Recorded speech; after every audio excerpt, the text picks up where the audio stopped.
जय बाबा की। मैं पवन निशांत और आप देख रहे हैं एटम एस्ट्रोलॉजी। जैसा कि आपको पता ही है, आजकल हमें एक नई सीरीज पर काम कर रहे हैं और यह सीरीज में हम कुछ सिस्टम आपको लगातार बता रहे हैं। एक नई नई टेक्निक है जो यह बताती है कि किसी भी जातक का करंट समय कैसा चल रहा है, करंट टाइम उसका कैसा चल रहा है और इस समय उसके क्या इवेंट होने वाले हैं या क्या इवेंट हो सकते हैं। इसमें आपने देखा होगा कि मैं अभी तक 2 वीडियो आपके सामने ला चुका हूँ। पहले वीडियो में मैंने एक 35 साल का एक चक्र दिया था, जिसमें कुछ साल के लिए कोई ना कोई ग्रह एक्टिवेट होता था और उसमें बड़ी आसानी से हम ये पता लगा लेते हैं कि इसमें कौन सा इवेंट होने वाला है। ये अभी तक मैंने आपको जो दो वीडियो दिए हैं, दोनों वीडियो की खूबसूरती ये है कि उसमें आपको दशा अंतर प्रत्यंतर की कोई गणना नहीं करनी है ना। आज मैं जो तीसरा वीडियो लाया हूँ उसमें भी यही स्थिति है। उसमें भी आपको दशा अंतर का कोई आपको गणना नहीं करनी है। आपको सिर्फ एक D1 चार्ट लेना है और D1 चार्ट के आधार पर ही आपको बताना है। जो मैंने दूसरा वीडियो में आपके जो सामने लाया था उसमें आपने देखा होगा कि उसमें एक नक्षत्र एक्टिवेट होता था और उस नक्षत्र का जो लॉर्ड है फिर हम उसका कंसीडर उसको करते थे। आज का जो वीडियो है उसमें फिर से एक नई टेक्निक है और इसमें भी हमें ना नवांश की ज़रूरत पड़ेगी, ना हमें किसी और वर्ग कुंडली की ज़रूरत है और ना ही इसमें दशा अंतर की हमें कोई ज़रूरत पड़ने वाली है। आप देखेंगे, आप एक सिंपल सा कोई भी एक चार्ट लेंगे, एक D1 चार्ट हमें लेना है और D1 चार्ट के आधार पर हम इसमें बता सकते हैं बहुत सिंपल तरीके से। वही 3 स्टेप्स हैं जो मैंने पहले वीडियो में आपको बताए थे और जो दूसरे वीडियो में बताए थे, वही 3 स्टेप्स हमें यहाँ भी लेने हैं और उन 3 स्टेप्स के आधार पर हम ये निकाल सकते हैं कि किसी भी जातक के जीवन में क्या इवेंट इस समय होने वाला है। पहला जो दूसरा वीडियो था, दूसरे वीडियो में जो हम नक्षत्र के आधार पर बता रहे थे, उसमें हम जो लॉर्ड को लेते थे तो उसमें नक्षत्र एक्टिवेट होता था और फिर हम उसके लॉर्ड को कंसीडर करते थे। लॉर्ड के कारकत्व को लेके हमें प्रेडिक्शन करना होता था। लेकिन आज का जो सिस्टम है, इस सिस्टम में हाउस एक्टिवेट होगा। ठीक है, इसमें जब हाउस एक्टिवेट होगा तो उस हाउस एक्टिवेशन में हमें सबसे पहले उस हाउस के कारकत्व लेने हैं। फिर हाउस में यदि कोई प्लैनेट यदि प्लेस्ड है तो हमें वो प्लैनेट लेना है, फिर उसके कारकत्व लेने हैं और कहाँ कहाँ उसकी राशियाँ हैं उन्हें लेना है और उनके हमें कारकत्व लेने हैं। और इस तरह से इस सिस्टम में भी बड़ी आसानी से एक D1 चार्ट से हम किसी भी नेटिव के करंट टाइम के सभी इवेंट्स निकाल के दे सकते हैं। अब इसके लिए आपको करना क्या है, आप कोई भी एक जन्म कुंडली बना लीजिए, एक D1 चार्ट बना लीजिए, जो भी आपको सुविधा लगे, जिस पे आपने पहले से काम किया हो या जिसमें आपको थोड़ा सा पता हो कि इसकी लाइफ में क्या चल रहा है। कोई भी एक सिंपल चार्ट बना लीजिए, इससे आपको ये समझने में थोड़ी आसानी होगी। तो देखिए, ये जो सिस्टम है ना, ये सिस्टम ये कहता है कि जब हम जन्म लेते हैं तो जो हमारा पहले दिन जब हम पृथ्वी पे आते हैं उस दिन से लेके और पूरे 1 साल, यानी बर्थडे टू बर्थडे, जो जिस दिन हम पैदा हुए उससे पूरे 1 साल में जब हमारा पहला बर्थडे पूरा हो रहा है, उस पूरे 1 साल में हमारा लग्न का पहला भाव एक्टिवेट होता है। यानी हम कह सकते हैं कि 0 से लेके 01 ईयर तक हमारा फर्स्ट हाउस हमारा एक्टिवेट होगा। उसी तरह से जब हमारा बर्थडे टू बर्थडे दूसरे से तीसरा साल आएगा तो मतलब जो दूसरा रनिंग ईयर होगा उसमें हमारा दूसरा भाव एक्टिवेट होगा। जो तीसरा साल हमारा जो रनिंग ईयर होगा उसमें थर्ड हाउस एक्टिवेट होगा। चौथे में बर्थडे टू बर्थडे जो आएगा उसमें चौथा भाव एक्टिवेट होगा। इस तरह से हमारे 12 भाव एक्टिवेट होंगे। तो आप ये कह सकते हैं कि जो 12 भाव एक्टिवेट होते हैं तो ये पूरे एक 12 साल का एक टाइम हो गया, जिसमें हर साल कोई ना कोई एक भाव एक्टिवेट हुआ है और 12 साल के बाद में फिर हम इस प्रक्रिया को रिपीट करते हैं। तो जब 12 साल में 12वां भाव एक्टिवेट होगा तो 13वें साल में फिर हमारा फर्स्ट हाउस एक्टिवेट होगा, दूसरे भाव में फिर सेकंड हाउस एक्टिवेट होगा, तीसरे साल में थर्ड हाउस एक्टिवेट होगा, चौथे साल में चौथा हाउस एक्टिवेट होगा, 5वें साल में 5वां, छठे साल में छठा हाउस, 7वें साल में 7वां हाउस। इस तरह से आगे तक फिर 12 साल तक हमारा जो 24 साल की उम्र आएगी तब फिर हमारा 24वां साल जब चल रहा होगा तो फिर हमारा 24वां साल एक्टिवेट होगा। इस तरह से जब हमारा 25वां साल आएगा तो फिर हमारा फर्स्ट हाउस एक्टिवेट होगा। ठीक है, और फिर ये इस तरह से आगे बढ़ते जाएंगे और वो एक 36 साल की उम्र में हमारा फिर 12वां भाव एक्टिवेट होगा और 37 साल में फिर हमारा फर्स्ट हाउस एक्टिवेट होगा। ठीक है, तो ये जो मैंने आपको स्लाइड दी है, आप इस स्लाइड को देखिए, इसमें मैंने पूरा ये दिया हुआ है कि 0 से लेकर 01 तक जो हमारा पहला साल है उसमें फर्स्ट हाउस एक्टिवेट है, दूसरा साल जो 0T से लेके 03 तक है उसमें 01 से लेके 02 तक है, उसमें हमारा दूसरा भाव एक्टिवेट है। इस तरह तीसरे साल में तीसरा भाव एक्टिवेट है। इस तरह से आप देखिए कि ये जो 2 स्लाइड है ये पूरे 12 भावों के जो 12 साल आ रहे हैं उसमें कोई ना कोई हाउस किसी ना किसी साल में एक्टिवेट हो रहा है। तो एक पूरी प्रक्रिया ये दरअसल ये गुरु का जो प्रोग्रेशन है ना ये उस पर आधारित है कि गुरु 1 साल का रहता है। 1 साल गुरु जब प्रोग्रेशन करता है हर किसी भाव में एक्टिवेट हो जाएगा, जहाँ जाएगा जिस भाव में जाएगा वो भाव एक्टिवेट होगा। और ये मान के चलते हैं, ज़रूरी नहीं है कि गोचर में वो गुरु वहाँ जा रहा हो, इसका कोई लेना देना नहीं है। इसमें आप मतलब भ्रम में ना पड़े कि जिस साल मतलब मान लीजिए आपके चौथे भाव में आप कहेंगे अब मेरा तो चौथा भाव के किसी का एक्टिवेट हो रहा है, गुरु उसका 10वें भाव में चल रहा है, उस गुरु से कोई मतलब नहीं है। लेकिन यहाँ एक अज्यूम किया गया है कि ये जो भाव जो एक्टिवेट हो रहे हैं उसमें गुरु के प्रोग्रेशन के हिसाब से वो हो रहे हैं, जिसमें हर 12वें साल में ये प्रक्रिया पूरी हो जाती है और एक नया भाव एक्टिवेट होता है। इस तरह से मैं अभी आपको कुछ और एग्जाम्पल देता हूँ, आपको समझाने की कोशिश करता हूँ। देखिए स्लाइड देखिए कि मैंने पहली स्लाइड ली है जिसमें मैंने एक नेटिव का जो बर्थ डेट है वो मैंने लिया है 23 मार्च 1974। अब ये टाइम को कैसे उसका ईयर जो उसका रनिंग ईयर है उसे कैसे कैलकुलेट करना है उसके लिए मैं आपको ये समझा रहा हूँ। तो इसका जो जन्मदिन है, इसका जो डेट ऑफ बर्थ है वो है 23 मार्च 1974।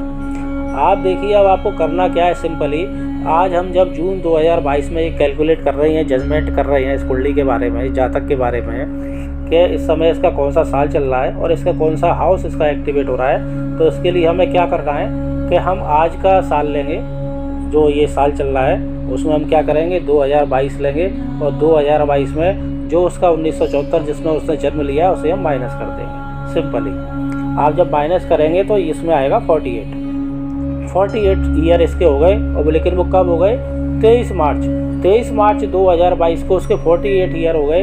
इसलिए आज हम जब जून 2022 में बैठे हुए हैं तो हम कहेंगे कि इसका 49 ईयर इसका इस समय रन कर रहा है। अब हमें क्या करना है कि जो मैंने आपको 12 साल की साइकिल बताई थी कि जब पूरा एक साल करके जब पहली बार घूमेगा तो 12 साल पूरे होंगे, दूसरी बार जब पूरा 12 घूमेगा तो 24 साल पूरे होंगे। इस तरह जब 4 बार ये पूरा हाउस एक्टिवेशन होगा तो वहाँ 48 साल हो जाएंगे। 4 बार जब 12वें वहाँ पे आएगा तो वहाँ 48वां साल पूरा हो जाएगा। तो हमें क्या करना है कि हम क्या करेंगे 49 में -48 कर देंगे।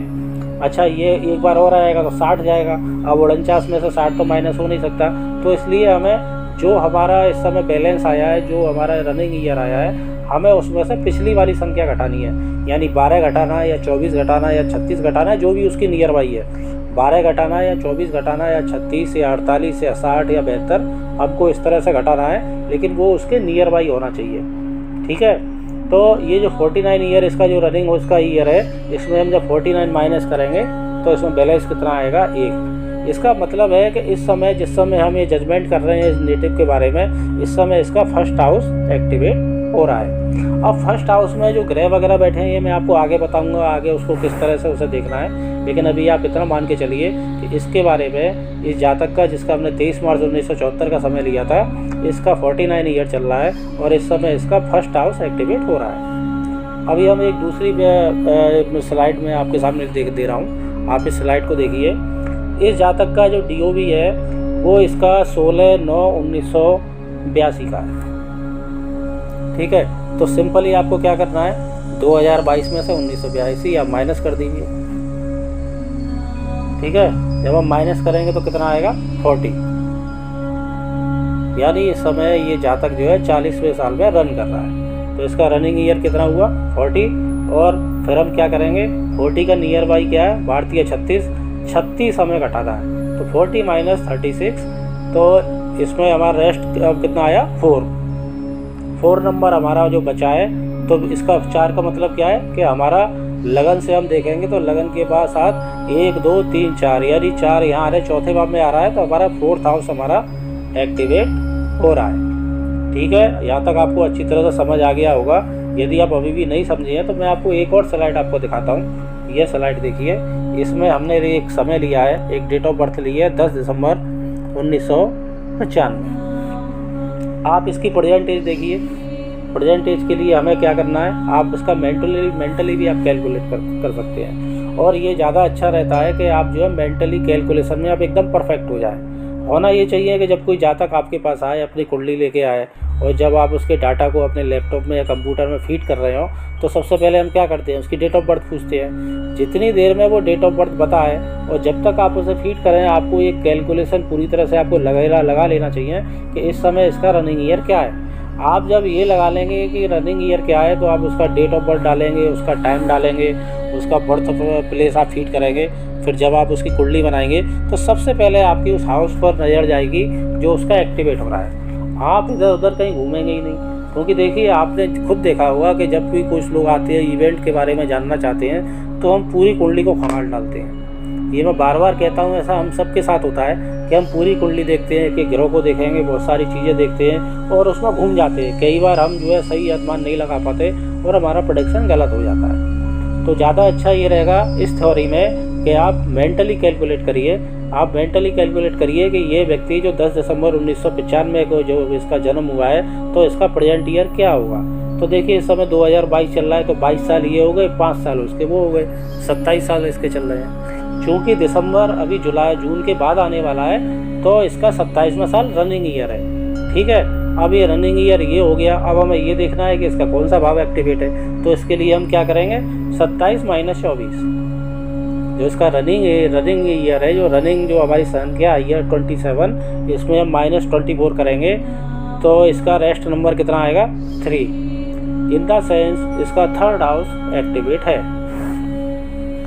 ठीक है, तो यहाँ तक आपने ये अच्छी तरह से समझ लिया होगा, आपको समझ में आ गया होगा। आप देख रहे हैं कि इसमें कोई कन्फ्यूजन नहीं है। फिर भी मैं आपको एक स्लाइड आपको और दिखाता हूँ। ये स्लाइड देखिए, ये स्लाइड जो है 20 मार्च 2006 की है। ठीक है, ये व्यक्ति जो है इसका जो डेट ऑफ बर्थ है वो 20 मार्च 2006 है। अब आप इसकी प्रेजेंट एज लगाएंगे, आप इसका रनिंग ईयर लगाएंगे, तो ये रनिंग ईयर आएगा 2017। ठीक है, चूँकि ये मार्च का है और इसके 16 साल मार्च में पूरे हो गए हैं, तो रनिंग ईयर कितना आएगा, इसका रनिंग ईयर कितना आएगा, 17। तो 17 माइनस जब आप 12 करेंगे तो इसमें 5 बचेगा। इन द सेंस इसका 5th हाउस इसका एक्टिवेट हो रहा है। ठीक है, तो इस तरह से आपको ये लगाना है और इस तरह से मेंटली कैलकुलेट करके आप ये बड़ी आसानी से पता लगा सकते हैं कि किसी भी व्यक्ति का इस समय रनिंग एज उसकी क्या चल रही है, उसका कौन सा साल चल रहा है। यहाँ तक आपको समझ में आ गया। तो अब आपको वही 3 स्टेप लेने हैं जो मैंने आपको पहले बताए थे। पहले जो 2 वीडियो में और खासकर जो पहले वीडियो में मैंने आपको 3 स्टेप बताए थे, वो 3 स्टेप इस बात को लेकर थे कि आपको ये कैसे पता लगाना है, कैसे ये कुंडली आपको कैसे देखनी है। ठीक है, इसके लिए आपको क्या करना है, सबसे पहले तो जो भाव एक्टिवेट है आप उस भाव को लेंगे। उस भाव में, उस हाउस में आप देखेंगे कि वो हाउस खाली है या उसमें कोई प्लेनेट है। यदि वह खाली है, वेल एंड गुड, और यदि उसमें कोई प्लेनेट प्लेस्ड है तो भी वेल एंड गुड, तो भी बहुत अच्छा है, आप उसको कंसीडर करेंगे। ठीक है, सबसे पहले उसे लेंगे, क्योंकि यदि कोई 2 ग्रह साथ बैठे हैं तो आप उन दोनों को लेंगे, और उन दोनों कोई एक ग्रह है उस भाव में या 2 ग्रह हैं, कोई एक ग्रह है तो उसकी एक राशि है या उसकी 2 राशियाँ हैं। वो राशियाँ किन किन हाउसेज में, आप वो वाले हाउस लिखेंगे, और जो हाउस एक्टिवेट है वो वाला हाउस लिखेंगे, वो लिख लेंगे। और उसके साथ यदि कोई और प्लेनेट है, 1 प्लेनेट है या 2 प्लेनेट है या 3 प्लेनेट है, तो वो उनकी राशियाँ किन हाउसेज में हैं, वो हाउसेज भी आप नोट कर लेंगे। ठीक है, ये एक तरीका हो गया।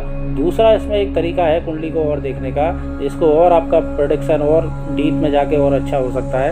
इसके लिए आपको क्या करना है कि आप ये देखेंगे कि उस हाउस के अगले हाउस में कोई प्लेनेट तो नहीं है। यदि कोई प्लेनेट है तो आपको वो प्लेनेट भी लिख लेना है, वो हाउस भी आपको लिख लेना है। ठीक है, और जो हाउस आपका एक्टिवेट, मान लीजिए किसी का 4th हाउस एक्टिवेट हो रहा है, आप 4th हाउस पर आप कंसीडर कर रहे हैं, तो 5th में तो कोई नहीं है और उसके 3rd में कोई नहीं है, यानी उसके 12वें हाउस में कोई प्लेनेट है, तो आपको वो ही लेना है। इसके अलावा आपको जो उसके सामने वाले हाउस में 7वां हाउस है, 4th का जो 7वां कौन सा होता है, 10th हाउस होता है, वहाँ यदि कोई प्लेनेट है तो वो भी आप वो वाला हाउस नंबर भी आप लिख लीजिए। लेकिन सबसे ज़्यादा ज़रूरी है कि आप ये देखिए कि 4th हाउस के ट्राइन में कोई प्लेनेट तो नहीं है। ट्राइन में आप देखिए 4th हाउस का जो पहला ट्राइन है वो कौन सा हो गया, 8th हाउस, और सेकंड ट्राइन कौन सा हो गया, 12th हाउस। यदि 8th में और 12th में यदि कोई प्लेनेट है, तो जब 4th हाउस एक्टिवेट होगा तो वो 8 जहाँ प्लैनेट है और 12th हाउस जहाँ प्लैनेट है ये भी समानांतर रूप से एक्टिवेट होंगे। ये जैसे मैंने आपको ट्राइन की एक थ्योरी बताई थी, जो 1, 5, 9 ट्राइन है, उसी तरह से 2, 6, 10 ये भी एक ट्राइन है, और 3, 7, 11 ये भी एक ट्राइन है, और 4, 8, 12 ये भी एक ट्राइन है। तो हमें क्या करना है, हमको इनको भी हमें कंसीडर करना है। तो ये 3 स्टेप हो जाएंगे। इस 3 स्टेप में आप ये देखेंगे कि आपके कितने हाउसेज निकल के आए हैं। जो हाउसेज निकल के आए हैं, मान लीजिए कहीं 5, 7, 8, 12 आ रहे हैं, या 3, 4, 6, 10 आ रही है, तो अब आपको उन 3, 4, 6, 10 को आपको जो है डिकोड करना है कि ये व्यक्ति जो बता रहा है कि उसे ये काम करना है या उसकी प्लानिंग ये है, तो इस प्लानिंग में जो ये बता रहा है, क्या इसमें यह व्यक्ति सक्सेस हो पाएगा। ये प्लानिंग जो ये बता रहा है, ये प्लान लेके आया है, ये जो करना चाह रहा है, ये इसका जो रनिंग एज है, जो इसका रनिंग टाइप चल रहा है, ये जो आपने हाउसेज निकाली हैं, इनमें ये जो कह रहा है ये इसमें आ रहा है या नहीं आ रहा है। यदि नहीं आ रहा है तो वो इवेंट होने वाला नहीं है, और आ रहा है तो वो इवेंट होगा। वो प्लैनेट चाहे मेलेफिक हो जो आपने लिए हैं, चाहे बेनेफिक हो, वो एक अलग बात है, वो एक अलग लेयर है, जिसमें जो कोर्स का हिस्सा है वो हम बाद में बात करेंगे। इस कोर्स में बहुत सारी चीज़ें हैं, बहुत सारी लेयर हैं। उस लेयर में जब हम जाते हैं, जब डीप में जाएंगे, उसकी 2nd लेयर है, 3rd लेयर है, 4th लेयर है, 5th लेयर है, उसमें जब हम अंदर जाएंगे तो उसमें सिर्फ इतना ही नहीं है कि आप जो है पर ईयर के बेसिस पे आप किसी का भी प्रेडिक्शन दें। आप पर मंथ के हिसाब से भी प्रेडिक्शन बता सकते हैं, और पर डे के हिसाब से भी बता सकते हैं। इसमें आप ट्रांजिट का भी प्रयोग कर सकते हैं। इसमें अपना दशांतर का भी आप चाहें तो उसका भी प्रयोग कैसे होता है तो वो भी आप देख सकते हैं। ठीक है, तो ये जो सिस्टम है ये मैंने आपको बताया, और ये सिस्टम भी बड़ा पुराना सिस्टम है, लेकिन ये सिस्टम हमारे यहाँ अभी कुछ साल पहले तक पॉपुलर नहीं था, लोग इसे जानते नहीं थे। वो तो भला हो सर सुनील जॉन सर का, जो इस पद्धति को जिसे भृगु चक्र पद्धति कहते हैं, इसको वो लोगों के सामने लाए। अब इस पर काफ़ी काम हो रहा है और ये बड़ा सरल है। मैं सुनील जॉनसन के प्रति बड़ा थैंकफुल हूँ कि उन्होंने हमें सिस्टम मतलब जनता के सामने लाए, लोगों के सामने लाए, हम जैसे जोशियों के आगे लाए, और हम लोग इस पर काम कर रहे हैं, और हमने देखा है कि इस पर प्रेडिक्शन बड़ा अच्छा आता है। अब जैसा कि मैंने पहले दोनों वीडियो में एक चार्ट लिया था, और मैंने आपको बताया था कि हम आगे जो 7 टेक्निक्स पे मैं जो आपको बताने वाला हूँ, ये सीरीज जो हम कर रहे हैं, जिसकी आज 3rd वीडियो है, इसमें मैं चार्ट चेंज नहीं करूँगा अपनी सुविधा के हिसाब से। मैं एक ही चार्ट लेके चलूँगा, और आप देखेंगे कि जो सवाल है इस जातक का जो सवाल है, जो इवेंट है, सिस्टम कोई भी हो, हर सिस्टम में वो इवेंट वेरीफाई होगा। आप कोई भी सिस्टम लें, चाहे आप भृगु का लें, आप जेमिनी का लें, आप लाल किताब का लें, आप पाराशर लें, या कोई नक्षत्र सिस्टम लें, केबी सिस्टम लें, वह इवेंट उसमें निकल के आएगा। और यदि कोई सिस्टम बिल्कुल परफेक्ट है और वह काम कर रहा है, तो वो इवेंट निकल के आना चाहिए। तो जैसा मैंने पहले एक चार्ट लिया था, उसी चार्ट को आज मैं फिर से दोहरा रहा हूँ। ये चार्ट आप देखिए, ये एक बालिका का है जिसका जन्मदिन 10 जनवरी 1999 का है। इसका जो बर्थ टाइम है वो सुबह का 9:36 है AM है, और इसका बर्थ प्लेस रेणुकूट UP का है। जैसा कि मैंने आपको पहले वीडियो में बताया था, उससे पहले वीडियो में बताया था कि इस जातक का, इस बिटिया का, इस लड़की का एक ही सवाल है कि ये हायर एजुकेशन के लिए क्या विदेश जाएगी, क्या इसकी विदेश में हायर एजुकेशन इसके नसीब में लिखी है या नहीं लिखी है, और हम यही निकालने की कोशिश कर रहे हैं। पहले 2 वीडियो में मैंने आपको बताया कि इसने जो सवाल किया है, इसका सवाल उन दोनों सिस्टम में वेरीफाई हो रहा था, और आज इस सिस्टम में हम देखेंगे कि वेरीफाई होता है या नहीं होता है। तो जो मैंने आपको टेक्निक बताई कि हर साल एक भाव एक्टिवेट हो रहा होता है। अब आप देखिए कि ये बालिका जो है 10 जनवरी 1999 को इसका जन्म हुआ है। अब आप 2022 में जब 1999 घटाएंगे तो आपको 23 साल निकलेंगे। 23 साल कब तक के लिए निकलेंगे? 10 जनवरी 2022 को इसके 23 साल पूरे हो गए, यानी इसका रनिंग ईयर है वो 24 है। ये 24वें साल में इस समय रन कर रही है। और जैसा कि मैंने आपको इस टेक्निक में बताया, 24वें साल में क्या होगा, 12वां भाव हमारा एक्टिवेट होगा। तो 12वें भाव के बारे में हम क्या जानते हैं, 12th हाउस के बारे में हम क्या जानते हैं, क्या यह व्यय का हाउस है, यह खर्चे का है, यह इन्वेस्टमेंट का है, यह जेल का है, हॉस्पिटल का है, ये आइसोलेशन का है, अकेलेपन का है, ये जो है सैया सुख का भी है ना, बहुत सारी चीज़ें, डोनेशन का भी है, लेकिन ये एब्रॉड का भी है। और इसका जो सवाल है वो एब्रॉड से रिलेटेड है। तो पहले ही प्रथम दृष्टया ये साबित हो रहा है, ये इसमें हमें पता चल रहा है कि इसका सवाल है, ये सवाल इसने सही किया है। इसकी जो इच्छा बड़ी प्रबल इच्छा है और ये इच्छा इसके 12th हाउस जो इसमें जो एक्टिवेट हो रहा है, ये इसमें दृष्टिगोचर हो रही है कि इसकी इच्छा पूरी होगी या नहीं, ये हम आगे देखेंगे। लेकिन यहाँ ये पता चल रहा है कि इसकी इच्छा सही है, ये वेरीफाई हो रही है। ये इसका जो सवाल है ये फेक सवाल नहीं है, ये इसका एक जेन्युइन सवाल है। ये 12 नंबर का जो हाउस है, ये इससे हमको ये पता चल रहा है क्योंकि ये एक्टिवेट हो रहा है। अब हम ये 12th हाउस में देखेंगे, इसमें 10 नंबर पड़ा हुआ है, यानी कैप्रिकॉर्न इसमें राशि है, इसमें वीनस है और केतु है। ठीक है, तो जो वीनस है, आप वीनस की जो पहला स्टेप हमने क्या बताया था, तो हम उस हाउस को देखेंगे और उस हाउस में यदि कोई प्लैनेट है तो हम उसकी राशियाँ लेंगे। तो जो वीनस है, वीनस की कौन सी 2 राशियाँ होती हैं, एक टॉरस होती है और एक लिब्रा होती है। आप इस चार्ट में देखिए कि टॉरस कहाँ है। टॉरस आप जब देखेंगे तो ये एक्वेरियस लग्न का चार्ट है और आप जब एक्वेरियस से गिनेंगे तो 1 2 3 4 फोर्थ हाउस में इसकी टॉरस नंबर है, टॉरस इसकी ये साइन है। तो हम क्या करेंगे, 4th लिख लेंगे।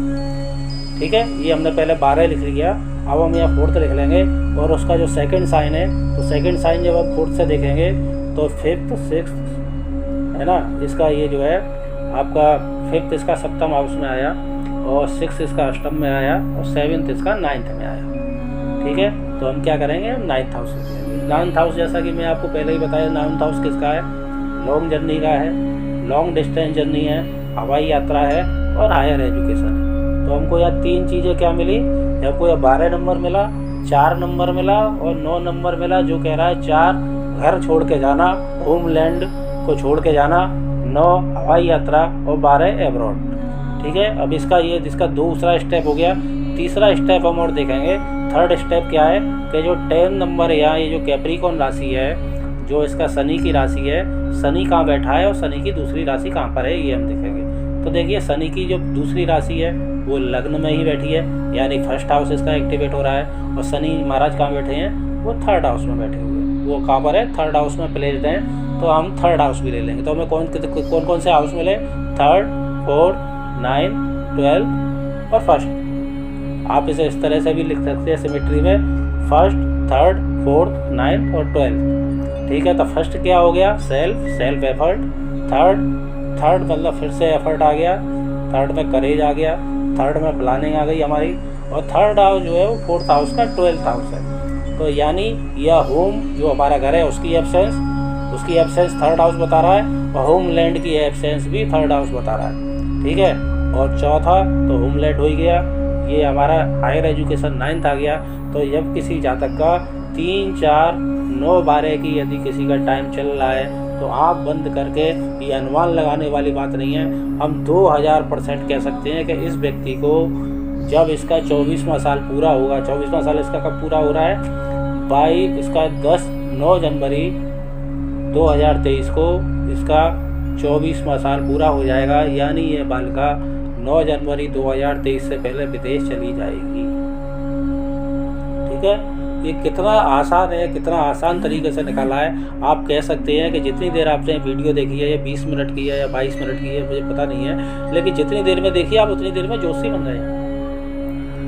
आपको यदि कोई ये नहीं पूछ रहा है, कोई यदि अपना स्पेशली सवाल लेके नहीं आया है, तब भी आपको क्या करना है कि जो व्यक्ति आए, जो जातक आपके सामने आए, आप उसका रनिंग ईयर निकालिए, रनिंग एज निकालिए, फिर उसका रनिंग ईयर निकालिए, फिर उसका रनिंग हाउस निकालिए कुंडली में कि कौन सा भाव एक्टिवेट हो रहा है, उस हाउस में कोई प्लैनेट है या नहीं है।